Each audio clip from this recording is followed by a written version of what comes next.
I imagine you want an explanation.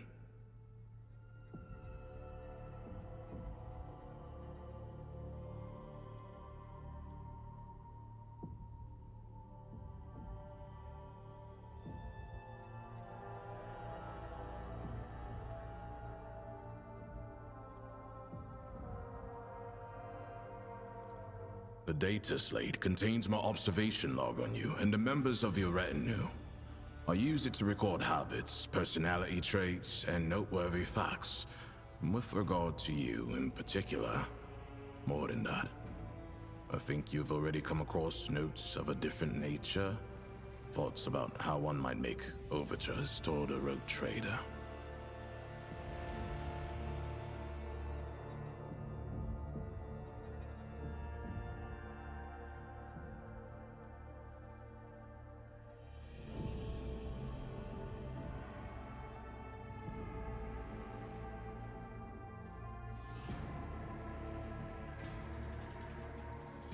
That would be disgracefully devious for an arbitrator.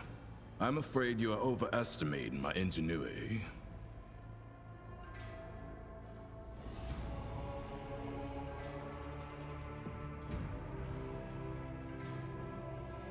I beg you, I'm willing to part with much of my dignity. It is certainly warranted in this case, but allow me to keep a shred.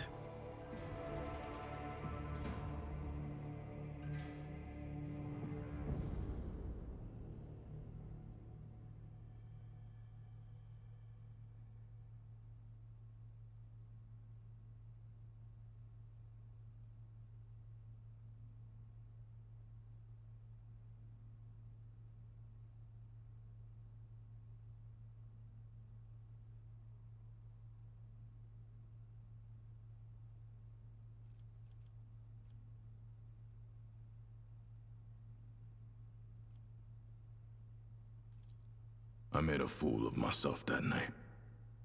There was an intimacy between us, and perhaps it made me anxious. Or perhaps I wasn't prepared to feel so strongly, but I did feel it. I think about you, and about what there could be between us. If you do not feel the same, tell me. I will understand. If you do, then I want to apologize for my rash words before and take them back.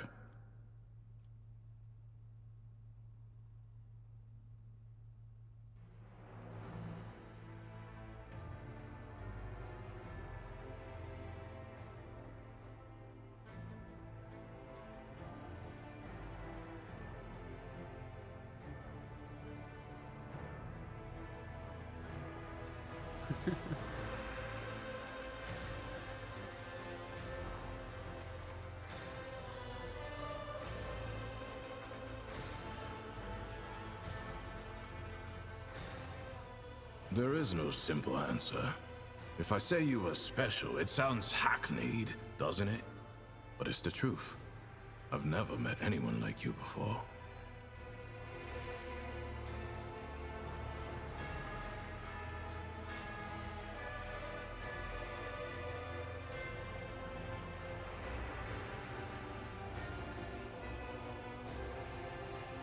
I would not call myself experienced in the subject. I've never met anyone who captivates me the way you do. I simply prefer to speak plainly.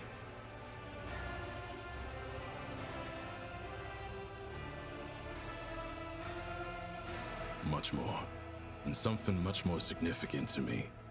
I am not brazen enough to aspire to any official status, but I can promise you my friendship, my fidelity, my patience. I'm talking like a fool, aren't I? I just enjoy being with you, and I'd like to express that feeling openly.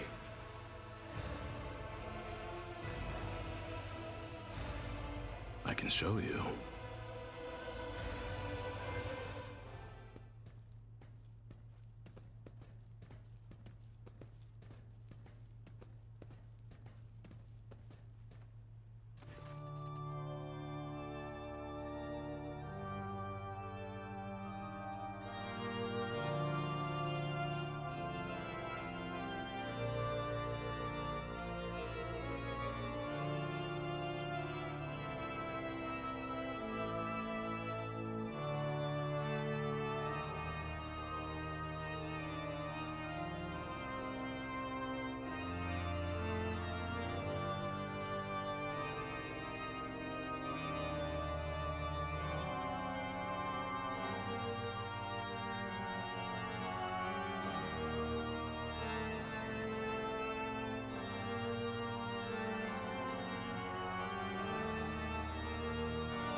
I've never played for anyone before. This is me making an overture.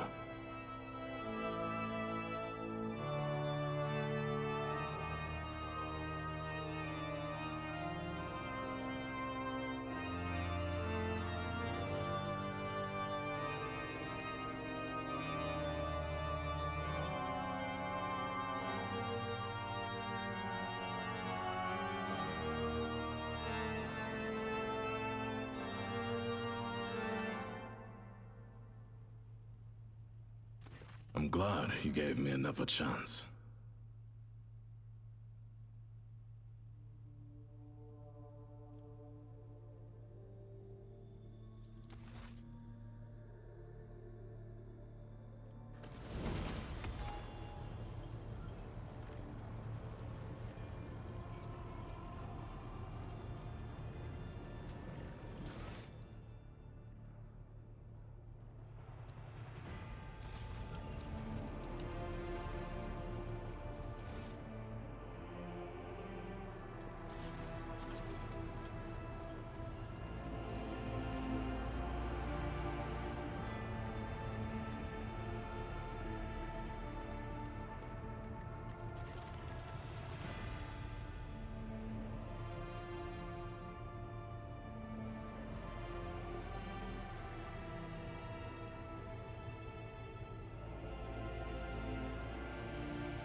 Greetings, Rogue Trader.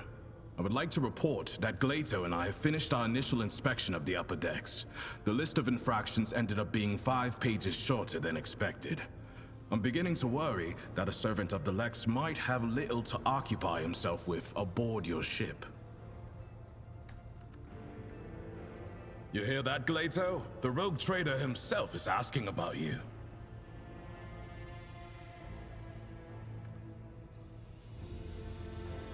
Generally, cybermastiffs have all aspects of their animal nature removed, but Glato is a special case. His submodel takes a dog's loyalty and instincts as a hunter and guard, and renders them absolute. He is neither a dog nor a servitor. He is something much more. A cybermastiff, a living weapon in service of the law.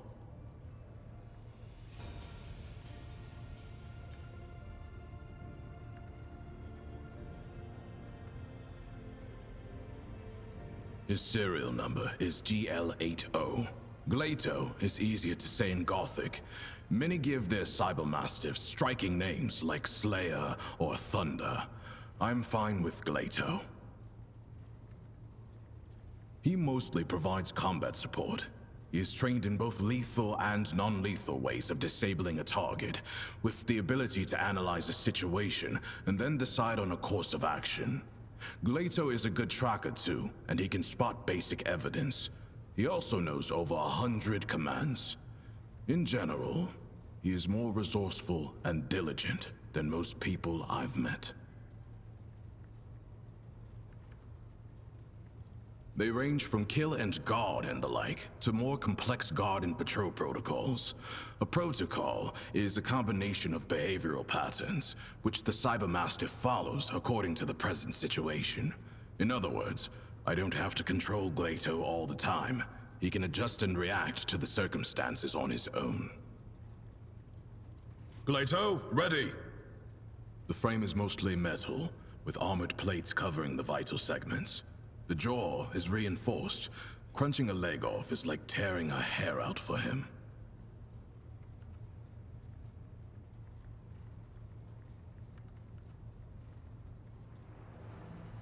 I don't even know a tenth of all the things Glato is fitted with, but it's an impressive list to be sure. Take the sensors in his nose for one. A cybermastiff is like an odor analysis laboratory. All right, that's that. Glato, attention.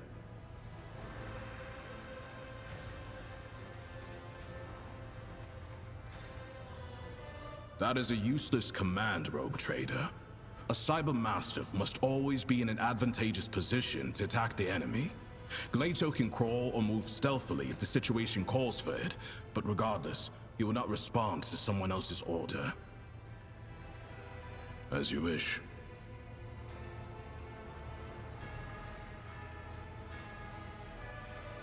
Glato is not a pet. He is an instrument of justice, as am I.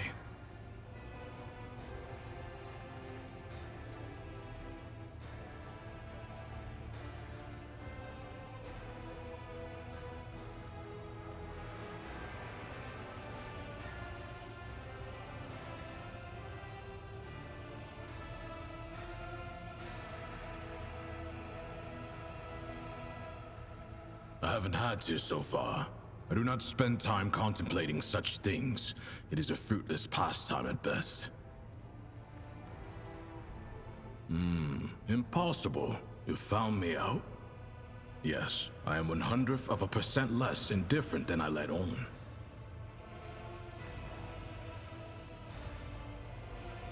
Correct.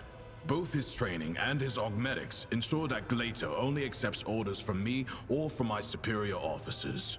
Apart from having the obvious benefits, it also serves to prevent disarray on missions involving multiple cybermastiff handlers.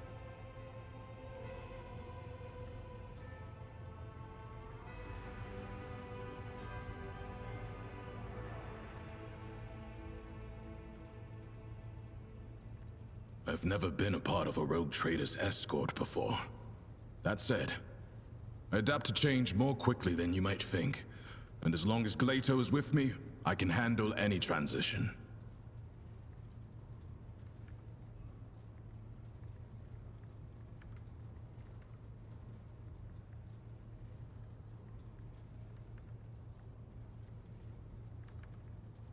I must remind you that Glato is a living weapon. If you like the number of fingers you have, do not touch the dog. No?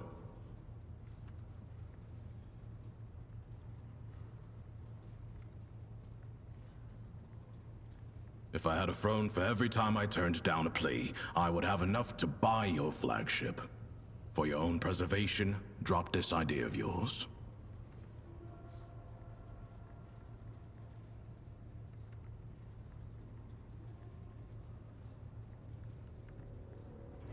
I am sure a rogue trader can afford the best implants.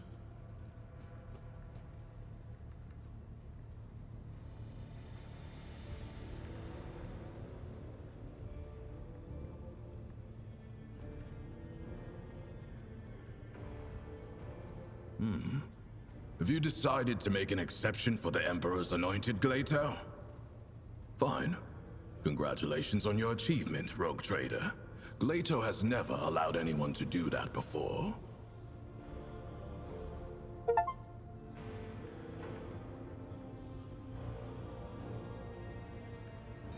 Glato is not a house pet, rogue trader. Trying to feed him will get you nowhere. He only eats out of my hands, and only at specific times. Strict training. It protects the Cyber Mastiff against deliberate poisoning and other ill intents. Basically, don't waste your time or your meat. Sometimes I let him play with heretics' corpses. That was a joke. If you're asking about entertainment, that concept does not really apply to an Arbite's dog. But I like to imagine that Glato is enthusiastic about training with me, that he enjoys running long distances at my side, and during target practice, he always seems eager to hear me give the attack order. Fine, let me satisfy your curiosity. I do have a special exercise that helps to sharpen Glato's hunting instincts. I take a few ammo casings and hide them in hard-to-reach places. One time, after a raid on a manufactorum, I gave him a whole abandoned workshop to run around in. But I also played a trick on him by throwing one casing onto a ceiling beam. Then it was Glato's turn to play tricks. He waited under the beam until I walked up to him. Then he jumped onto my shoulders and climbed to the top. He cut my temple open with his claw and almost broke my clavicle, but he got the casing.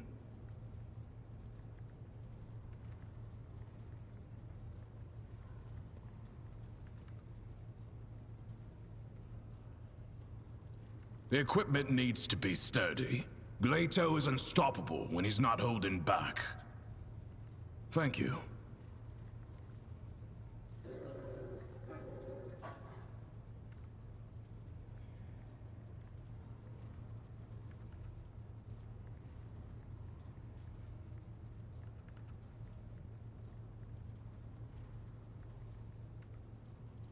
I doubt such a word could ever be accurately used to describe an arbitrator, but there is some truth to your observation.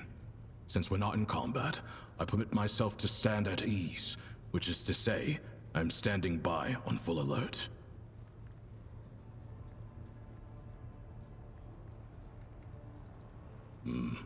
A rogue trader and an arbitrator.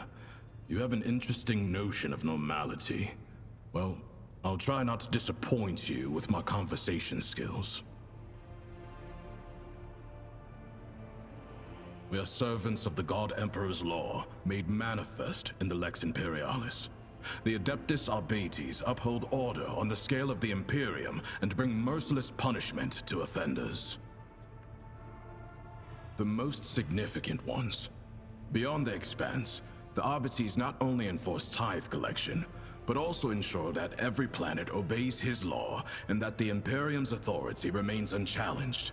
Corrupt governors, crime syndicates, rebels. Not a minute goes by without some parasite trying to take a bite out of the Imperium. We destroy any who dare trespass against the law.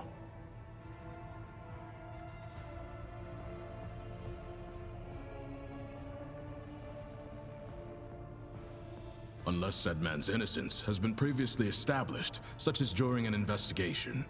In any other scenario, murder is just a common disturbance.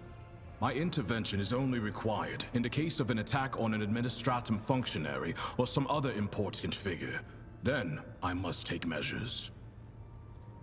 However, if I have an assignment to carry out, I will ignore any distracting factors. The duties of the Arbites are above everyday crime.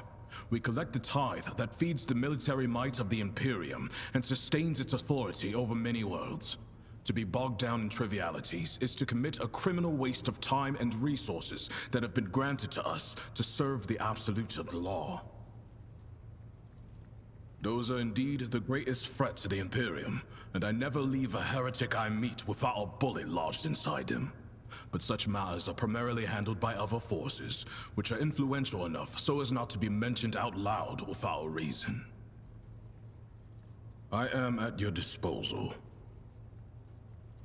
Quite far, which comes as an unwelcome surprise to many in the Expanse. The Arbites passed the sentence and carried it out summarily. Only the highest echelons of Terra and servants of the Inquisition and rogue traders here in the Expanse can expect the privilege of a trial. Planetary governors, nobility, clergy, to an arbitrator, they are all equal before the law.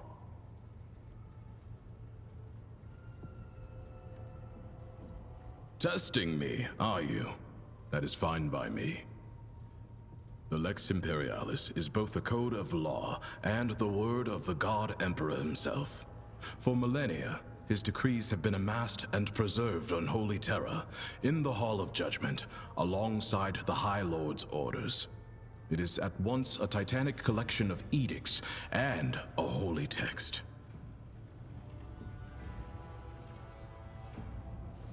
It does. Your capital world operates under the Lex Dargonus, formed over many generations of the Von Valancius line. However, the Lex Imperialis is the final word in every debate. It stands above any legal directives a planet may have, for it comes from the Emperor himself. As it should. The codes of the Lex Imperialis are my prayer, and I believe that every arbitrator's service is sacred, for it brings this imperfect reality closer to that inscribed in the Book of Judgment, closer to the God Emperor's will. It would take longer than a lifetime to read through even a fraction of his law, but there are fundamental, integral prescripts that every arbitrator knows verbatim. These are the Injuncta Cardinal, inscribed on the walls of the Arbites precinct fortresses and etched into our ammo casings. We quote them as the indisputable truth and recite them like psalms as we charge into battle. I am listening. To collect and guard the tithe. That does not mean we ignore other violations of the Lex Imperialis. We simply act within the scope of our limited resources, the first of which being our small numbers. Here in the Expanse, many believe themselves to be too far from the civilized parts of the Imperium to have need of the law. The presence of the Adeptus Arbites helps to remind those people that the Lex Imperialis is in effect wherever there is at least one human being.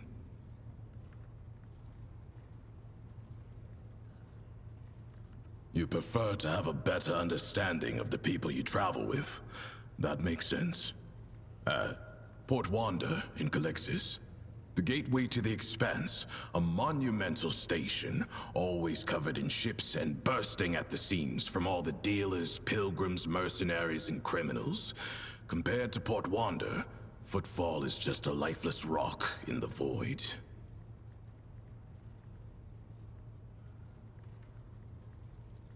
On Dargonus, Lady Theodora gave the top level of one of the spires over to the Arbites. A noble house used to occupy it, before it decided to stick its hand into the dynasty's coffers. By offering us such prominent lodgings, your predecessor both reinforced her ties to the Arbites and made an unambiguous gesture toward the nobility. She was a shrewd woman and unforgiving. I must admit, I was pleasantly surprised. I'd expected something far less civilized, given that the Coronis Expanse is on the outskirts of the Imperium. Instead, Dargonis may even compare to some Calixian worlds in status and stability. You should ask the Marshal. I got my assignment, and that is all I know. I assume it's due to my experience. Collecting tithes from worlds bordering on savagery, and where people haven't seen a living arbitrator in 3 generations, is a task best left to a veteran.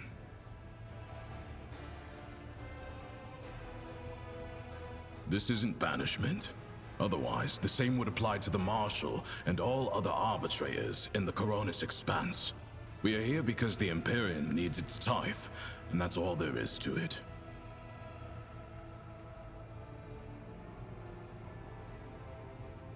I suppose I have what you would call a proven and diverse track record. Investigations, rebel suppressions, punitive raids, dozens of completed operations.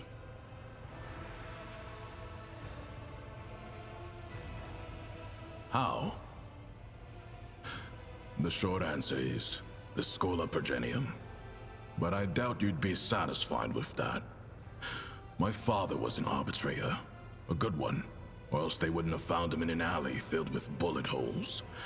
Someone who served with my father told me he was shot with 10 different weapons, and that he took at least 4 of the bastards down with him. I was sent to the Schola Progenium right after that, and the mentors there forged me into an arbitrator. I was an eager student, thanks to the example of unyielding duty and dignity my father set for me. The only thing I didn't need to borrow from him was hate. He didn't instill that. It was always with me. I never doubted that criminal vermin deserve only execution, but it was my father's death that truly crystallized my hatred, made it complete.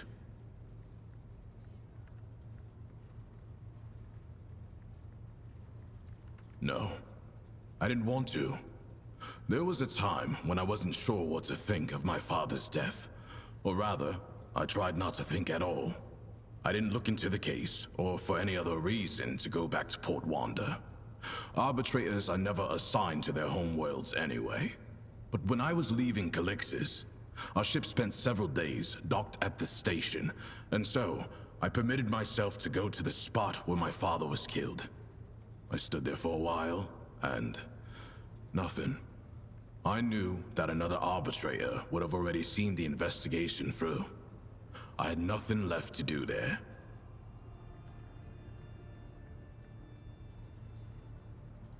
From what my father told me, she was a principled woman of poor health. She died in childbirth. Not having known her might be the sole regret of my life.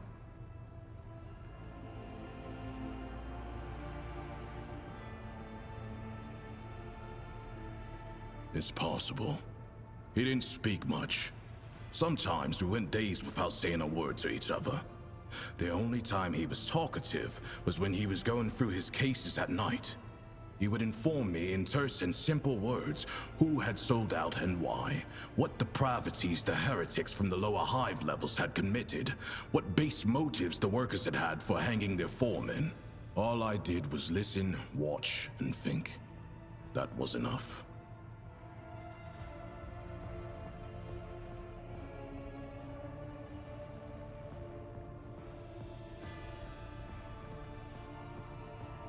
Born? I don't believe in predetermination, but I know that every man's destiny is to serve the Imperium. In my case, the Imperium deemed me worthy of an Arbites rank, a heavy shotgun, and Gleito. Not sure what else there is to wish for. There was this one time. I was part of a raid on a gang of mutants. I excelled in battle, received an award, and was promoted to Proctor. That is all. Very well. Have you ever been eaten alive? I have. That raid I mentioned was compromised. The enemy had been tipped off to our operation, and we had walked into a trap. Some mutants decided to chew my arm off. That was a mistake. Since I couldn't free myself, I pushed my hand down his throat, grabbed something inside, and used him as a shield. While the thing was gnawing on my bones and spraying me with ichor and my own blood, I opened fire on the rest of the scum. That little maneuver bought my unit a few critical seconds. Fortune has little to do with it. You have formed an alliance with the Arbates, just as your predecessor did. My presence here is only the expected result of your decisions. I am listening. Of course.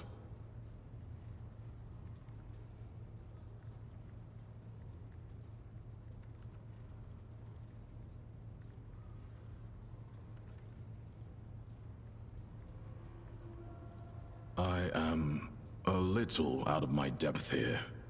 My life has been one of service, and in my line of duty, I am more frequently faced with the question of a person's guilt than with my feelings toward them.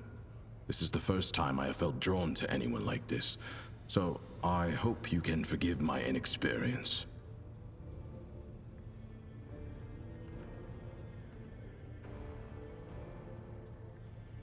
You disarm me with your words.